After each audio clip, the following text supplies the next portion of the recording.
अजय, मुझे लग रहा है कि देखिए जो भी नेगेटिव्स है वो स्टॉक के प्राइस में ऑलरेडी फैक्टर्ड इन है।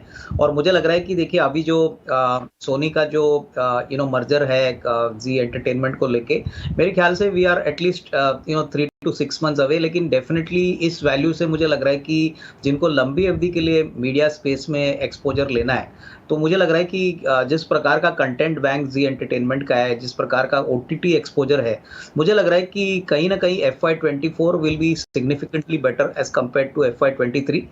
स्टॉक थोड़ा सा दबाव में जरूर रहेगा आज के ओपन हैमर के स्टेक सेल के बाद। बट डेफिनेटली अगर आपको लंबा नजरिया लेना है तो मेरे ख्याल से 190 टू 200 ये एक बहुत अच्छा एकुमुलेशन लेवल होना चाहिए, जिसको अपने पोर्टफोलियो में इसको ऐड करना है। अगले 1.5-2 साल में आपको बहुत बेहतरीन ग्रोथ देखने की पॉसिबिलिटी मिलेगी, क्योंकि कहीं ना कहीं देखिए अगर इकोनॉमी बढ़ती है, एफएमसीजी सेक्टर और थोड़ा सा वाइब्रेंट होता है, तो कहीं ना कहीं मीडिया स्पेंड्स में बढ़ोतरी आएगी।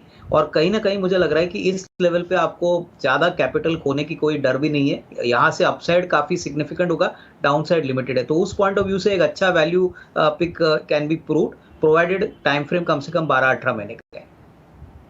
Good morning Ajay. देखिए मुझे दोनों में से अगर चॉइस बताया जाए तो मैं आईसीआईसीआई बैंक को बेट करूंगा, क्योंकि जिस प्रकार के नतीजे एचडीएफसी बैंक के आ गए हैं, मुझे लग रहा है कि बैंकिंग एक सुपर साइकिल में है। एसेट क्वालिटी की बात करें, लोन बुक की बात करें, प्लस जो क्रेडिट ग्रोथ इंडस्ट्री में दिख रहा है वो रुकने का नाम नहीं ले रहा है। कम से कम 13-14% का हमारा अनुमान है कि अगले साल भी क्रेडिट ग्रोथ उस रेंज में रहेगी। और सबसे बड़ी बात, आईसीआईसीआई बैंक के सारे businesses are flying very well. In fact इनका कोर बैंकिंग बिजनेस भी बढ़ रहा है, रिटेल बुक भी अच्छी तरह से बढ़ रहा है, और प्लस उनके जो सब्सिडरीज है, जैसे कि इंश्योरेंस की बात करें, एसेट मैनेजमेंट की बात करें, बेसिकली सब्सिडरीज की वैल्यू ऐड करके हमको लग रहा है कि 1050-1100 का टारगेट प्राइस आपको आईसीआईसीआई बैंक इस लेवल से मिल सकता है। तो ये बहुत ही स्टेबल काउंटर है, और नतीजे जो आएंगे मेरे ख्याल से मार्केट्स को बड़ी मात्रा में सरप्राइज करेंगे। प्लस जो कमेंट्री आएगी वो मेरे ख्याल से काफी स्ट्रांग रहने की अपेक्षा है। तो even at these levels Ajay, मुझे लग रहा है कि अच्छा short term as well as medium term view यहाँ पे रिस्क रिवॉर्ड बन सकता है।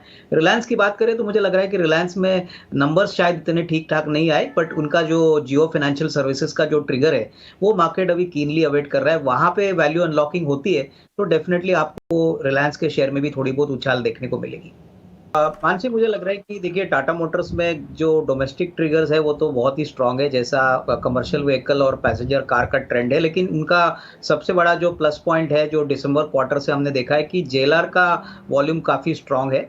और जेएलआर सभी को पता है कि टाटा मोटर्स का मैक्सिमम रेवेन्यू और प्रॉफिटेबिलिटी ड्राइव करता है। तो मेरे ख्याल से जेएलआर अगर अच्छी तरह से वॉल्यूम ग्रोथ रिकॉर्ड करता है तो इसमें कोई डाउट नहीं कि स्टॉक रीरेट होने के लिए तैयार है। Most importantly domestic electric vehicle market में ये सबसे बड़े प्लेयर है। और दूसरी बात, मुझे लग रहा है कि जिस प्रकार से अभी कमर्शियल व्हीकल में ग्रोथ का अनुमान है, 25-30% ग्रोथ इस साल आने की उम्मीद है।